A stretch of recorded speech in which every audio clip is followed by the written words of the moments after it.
Phone பூத்து, panic room, Shah இந்த மாதிரி படங்கள்லாம் ஒரே லொக்கேஷனில் எடுத்திருப்பாங்க. இதே மாதிரி ஒரே லொக்கேஷனை மையமாக வச்சு வந்திருக்கிற படம் தான் இந்த குளாரியஸ். படத்துடைய கதை என்னன்னா, லீட் கேரக்டரான வெஸ்ஸுக்கு சமீபத்தில் தான் பிரேக்கப் ஆகிருக்கும். அதனால மன உடஞ்சு போய் ஒரு ரோட் ட்ரிப் மாதிரி வந்திருப்பாரு. ஒரு இடத்துல நின்று ஃபுல்லாக சரக்கு ஏற்றிட்டு ஃபயர் கேம்ப்லாம் போட்டு அவருடைய பிலாங்ஸ் எல்லாம் எரிக்க ஆரம்பிக்கிறாரு.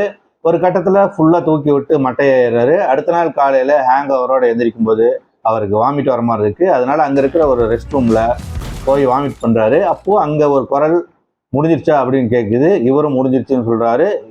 இவங்க ரெண்டு பேத்துக்குள்ளே வந்துட்டு ஒரு கான்வர்சேஷன் நடக்குது.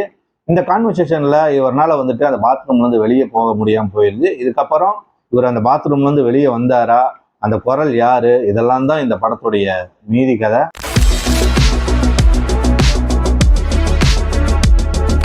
படம் ரொம்பவே நல்லா இருந்தது. ஒரு ஃபேண்டசி படம் தான், நல்லா ட்ரை பண்ணியிருந்தாங்க. முக்கால்வாசி படம் ஃபுல்லாகவே பாத்ரூம்குள்ளே தான் நடக்கும். அது வந்துட்டு எவ்வளோ தூரம் வந்து சுவாரஸ்யமாக சொல்ல முடியுமோ அது முடிஞ்ச அளவுக்கு காமெடியோட, அதே சமயத்தில் ஃபேண்டசியாக ஒரு ஹாரராக எல்லாமே கலந்து நல்ல ஒரு என்டர்டெயின்மெண்ட்டாக கொடுத்துருக்காங்க. ரொம்பவே சூப்பராக இருந்தது. இந்த வாய்ஸ் ஓவர் கொடுத்தது பார்த்தீங்கன்னா நம்ம ஜே.கே. சிமான்ஸ் தான். இந்த விப்ளாஷு, லாலா லேண்டு, ஸ்பைடர்மேனு இந்த மாதிரி படங்கள் எல்லாம் நடித்தவர். சூப்பர் ஆக்டர் அவர் தான் அதுக்கு வாய்ஸ் கொடுத்துருப்பாரு. அட்டகாசமாக இருக்கும். லீட் ரோலில் நடித்த ரைன் கான்ட்ரோ வந்துட்டு சூப்பராக பண்ணியிருந்தாரு. ஏன்னா படம் ஃபுல்லாகவே அவர் தான் இருக்காரு. அது நல்லாவே கேரி ஆன் பண்ணியிருந்தாரு. ஒரு சீனில் பார்த்தீங்கன்னா க்ளோரியோரில் போய் இவர் அதை விடுவார்.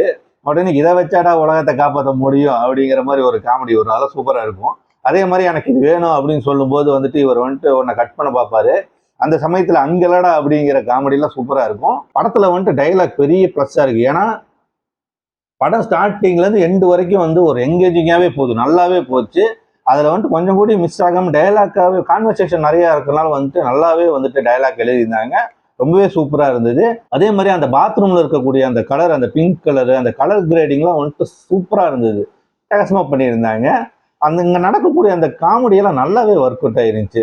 ஒரு சீனில் பார்த்தீங்கன்னா இவர் வந்து அந்த ஏசியோட டெக்டுக்குள்ளெல்லாம் போவார். அந்த சீனில் ரொம்பவே சூப்பராக இருக்கும். படம் வந்து நிறைய இடத்துல ஃபன்னாகவும் அதே சமயத்தில் பிளட் அண்ட் கோராகவும் இருந்தது. ஏன்னா ரத்த மலையெல்லாம் பெய்யும், அந்த அளவுக்கு வந்துட்டு ஒரு ஒரு சம்பவம் இருக்குது படத்தில். அதே மாதிரி அந்த காடுங்கிற அந்த ஃபீச்சரை காட்டும்போது சரி, அது நல்லாவே இருந்தது அந்த கிராஃபிக்ஸ் எல்லாம். ஏன்னா இது வந்து ஒரு பட்ஜெட் படம் மாதிரியே தெரியல, அவ்வளோ வந்துட்டு ஒரு பெரிய படம் மாதிரி இருக்குது.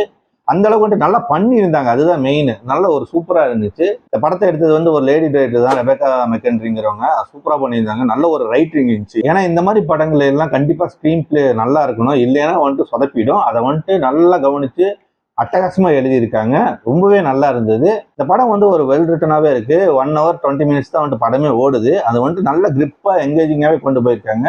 ஸ்டார்டிங்லேருந்து கடைசி வரைக்கும் சருன்னு போகுது. இந்த மாதிரி ஒரு ஃபேண்டசி படங்கள்லாம் உங்களுக்கு பிடிக்கும்னா தாராளமாக இந்த படத்தை பாருங்கள். பார்த்துட்டு உங்களுக்கு கருத்துக்கள் என்னங்கிறதெல்லாம் கமெண்டில் வந்து சொல்லுங்கள். நம்ம வேற ஒரு படத்தில் பார்ப்போம். தேங்க்யூ.